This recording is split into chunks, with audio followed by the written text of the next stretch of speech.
হরে কৃষ্ণ। আমার গোপু সোনার আজকে বসে আছে। এই দেখো,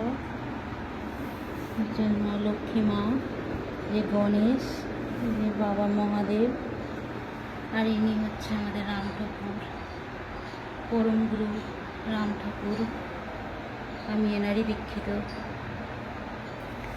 আজকে পূর্ণিমা লেগেছে 10টা 28-এ, তাই প্রত্যেক পূর্ণিমাতে আমি গোপুদের পঞ্চামৃত দিয়ে স্নান করাই।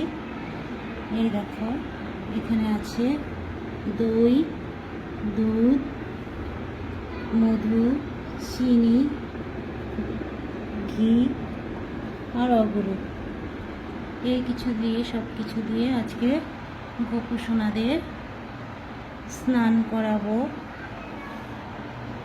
তারপরে আমি ওদেরকে ভোগ লাগাবো।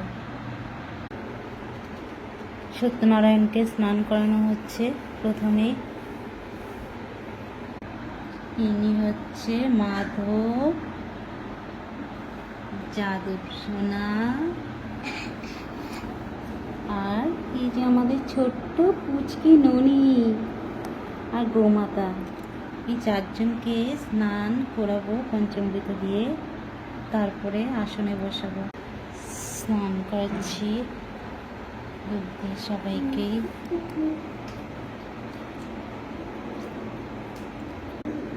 ননিকেও স্নান করাচ্ছি। বাবা মহাদেবকে স্নান করানো হচ্ছে কিছু দিয়ে, দুধ দিয়ে স্নান করানো হচ্ছে। সকলে স্নান হয়ে গেছে। এই দেখো, সবাইকে সাজিয়েছি।